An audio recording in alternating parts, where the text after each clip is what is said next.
Hello guys, welcome back again sa ating YouTube channel no, The Action Man. Una sa lahat, may love shoutout po sa lahat ng mga kakampeng at sa mga hindi man mga kakampeng. Kung interesado ka sa video ito, patapusin mo na hanggang dulo at huwag nyo nang kalimutan na i-like at i-share ang ating video para malaman naman ng ilan sa ating mga kababayan na nagtutulog-tulugan sa katotohanan. So muli naman nagbabalik ang nag-iisa nyong host na si The Action Man para magbigay ng komentaryo at reaction sa mga mainit ng issue ng bayan. So ito ho mga ka-action, mga kakampeng no, may gusto lang ho ako na i-share sa inyo. Ito po ay balitang balita ang about nga po sa vote buying sa People's Initiative ho mga ka-action. Ito po ay hindi na maituturing na People Initiative kung hindi People for Sale na po ito. Ito po ay grabe na po ito no, at sana naman maimbestigahan kung sino po ang nasa likod na ito. Kung sino po ang may mga pakana na ito sa nasabing People's for Sale na ito. Hindi na po ito matatawag na People's Initiative. Okay?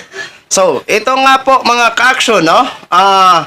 May napanood tayo na video at gusto ko lang ho i-share sa inyo. At ito po kung paano nila i-explain para maluko ang ating mga iilan sa ating mga Pilipino na kulang sa kaalaman at mahina talaga mag-analysis kung ano ba itong tinatawag na tsa-tsa. Oo.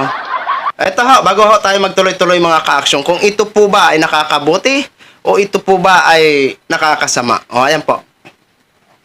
Ang form na ito, para ito sa kinakalap ng ating mahal na congressman na signature campaign. Para saan po yung signature campaign? Para po sa pag-amenda o sa pagbabago ng 1987 Constitution. Ito, para po gusto nila itong mabago. Kasi di ba, marami na yung mga dati pang batas na hindi naman po naaangkop na sa panahon ngayon. So, ito po, kung sakali po ito napapabor po sa atin, marami po tayong makakalap si congressman dito, magkaroon po tayo ng charter change. Malaking tulong po ito sa atin. Bakit? Di ba po binibigyan tayo ni congressman ng AX? Di ba po binibigyan tayo ni congressman ng tupad? Ang AX po ba at tupad batas ngayon? Wala pong batas, di ba? Kung ito po magkaroon ng pagbabago, gagawain na pong batas ang AX at tupad. Hindi lang po tayo makikinabang. Lahat na po ng mga kamag-anak natin at buong Pilipinas po. Di ba po laking tulong giginhawa tayo? Meron tayong laging ayuda. Meron laking tulong po sa atin, di ba?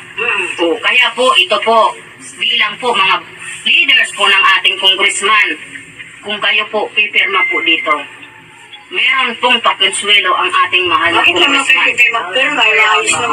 Ito po nanay, meron pong pakonsuelo sa atin ang mahal na congressman. Bibigyan po tayo ng AX. Di ba? So yun na ho mga ka-action, mga kakampeng no, napakinggan na po natin at napanood na po natin kung paano sila magkumbinsi ng iilan sa ating mga kababayan para mapapirma ho mga ka-action. Grabe no? Kapag mapasa daw may ayuda.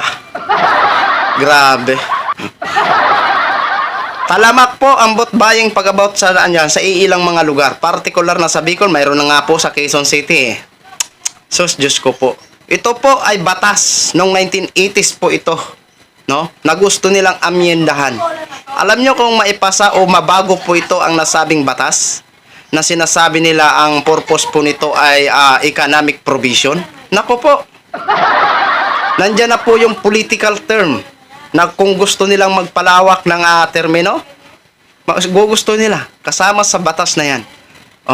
Kaya ayaw na ayaw ko po niyan sa chat-chat na yan. Kasi una-una, okay lang po na magpalawak po kayo ng termino kung pari-pareho po kayo nagatrabaho ng maayos at may maganda po kayong naidudulot at na magandang serbisyo sa mga Pilipino. Pero kung kayo po wala lang naman nagawa, para ano pa na humaba ang inyong term dyan. Mahiya-hiya naman ho kayo inyo. Di ba? Yan, pera pa yan ng bayan ang pinambili sa halagang 100 pesos bawat perma. Yan na ba ang tingin nyo? Sa iilan natin mga kababayan, ganun ba kaliit ang tingin nyo para bayaran nyo sa halaga ng 100 pesos? Kawawa naman po. Magmarangno naman po kayo. Oo. Una-una, tatanungin dyan, ano ba talaga yan? Ang People's Initiative. Ano ba ang mga ano niyan? Sasabihin nila economic prevision. Dahil kung maipasa daw itong nasabing kung mabago daw, ito po ay marami daw ang investors na papasok. Maraming foreign investors ang papasok dito sa Pilipinas. Tingnan nyo. Yan ba talaga ang dahilan? O talagang may sarili kayong interest dyan? Makakatulong ba yan sa maraming Pilipino na naghihirap? Ang dami po problema na dapat nyong unahin. Yan po ay para lang naman sa inyong pansariling interest yan. Di ba? Tapos sasabihin nyo, maraming foreign investors na papasok kapag mabago ang batas na yan. Ang problema ho dito, kasama po halimbawa, sa nasabing ano na yan, correct me if I'm wrong, yan po, disclaimer lang po ha, ito po ay ano lang po na kwento ha, parang ano po yan, pag bago po ang batas na yan, ang constitution na yan, ay parang pwede na po bumili ang mga banyaga ng mga properties dito sa Pilipinas. Kagaya ng lupa. Paano na yan? Paano na tayo ng mga Pilipino? Kung halimbawa, ang mga Chikwa ay bumili ng lupain dito at hindi tayo hindi natin maramdaman sila na ang may-ari ng lahat ng Pilipinang lupain ng Pilipinas. Sige nga. Ang China nga, ang dagat nga, naagaw, yung lupa pa kaya? Sige nga. Di ba? Dapat magmarangno po kayo. Isipin po nating mabuti ang ating mga maiiwan. Okay lang ho sa atin kasi matatanda na ho tayo. Paano naman po ang kinabukasan ng ating mga anak kung mabago ang constitution na yan? Di ba? Hindi po yan maganda para sa akin.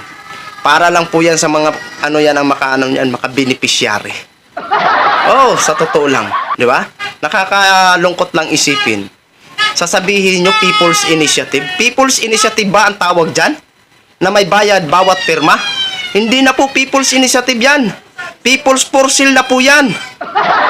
Kasi ang alam ho namin sa People's Initiative, kukunin nyo ang panig ng mga Pilipino kung papayag sila bago ho sila pumirma. Di ba? Anong klase yan? Kawalang hiya na yan Ganito na ba kabulok ang sistema ng gobyerno natin? Di ba? Grabe. Inisip nyo pa ang sarili nyong kapakanan Buti lang kayo, mayayaman kayo. Paano naman ang naghihirap? Di ba? Puro kayong People's Initiative tapos pagdating sa binayaran na pala yan? Mga bayad pala bawat pirma. Yan lang ba ang kaya nyo ibayad? Yan lang ba parang panginginsulto po yan? 100 pesos? Para lang makuha ang perma? Tapos ang gagaling nyo pa magsalita sa iilan sa ating mga kababayan? Tapos sasabihin nyo pa may ayuda? Paano nyo ma-prove na may ayuda nga pag nasabing mapasa yan? Sige nga. Baka isa naman yung pambubudol para makuha nyo lang ang atensyon o ang perma ng ating mga kababayan. Di ba? Okay lang ho. Okay lang po. Halimbawa man. Okay lang po na ang constitution na yan. Pero tanggalin nyo muna. Alisin nyo muna ang mga corrupt opisyal. Lalong-lalo na po ang political dynasty. Oo. Kasi marami ilan sa ating mga lalawigan na halos magpamilya na ang may hawak sa nasabing lalawigan. Ang tanong, nag-improve ba ang mga nasabing lalawigan na halos pamilya na ang may hawak? Okay lang ang political dynasty kung may nakikita ang improvement ang mga lalawigan ng nasabing mga pamilya na ang may hawak. Pero kung wala lang naman, Diyos ko po, maawa na kayo, mahiyang-hiya naman po kayo. Mahiya naman po kayo. Tama na po ang pambubudol nyo sa taong bayan. Oo. Dapat po, alisin na po yung political dynasty. Oo. Kung halimbawa man sa magpamilya, nakatakbo na ulit, wag na patakbuhin ulit. Total, naghawa ka na dati Di ba? Hindi yung sabay-sabay silang tatakbo. Ang problema pa, sabay-sabay pang nanalo. Magmula sa gobernor, asawa. Vice Governor, asawa. Pagdating sa mayor, anak. Pagdating sa mga kongresista, nako. Mga kapatid. Totoo po yan. Nangyayari po yan sa lalawigan. Oo, sa ibang mga lalawigan natin. Kaya, pinapayo ko po sa inyo, bago po kayo pumirma, isipin nyo muna ang kinabukasan ng inyong mga anak. Dahil para sa akin, no to Chacha ko. Sa totoo lang. So yun lang ho mga ka-action, mga kakamping knog, in-share ko lang ho sa inyo. Maraming salamat po sa ating mga viewers Luzon, Visayas at Mindanao all over the world. Ako po ang inyong lingkod si The Action Man. Good evening everyone. Beautiful.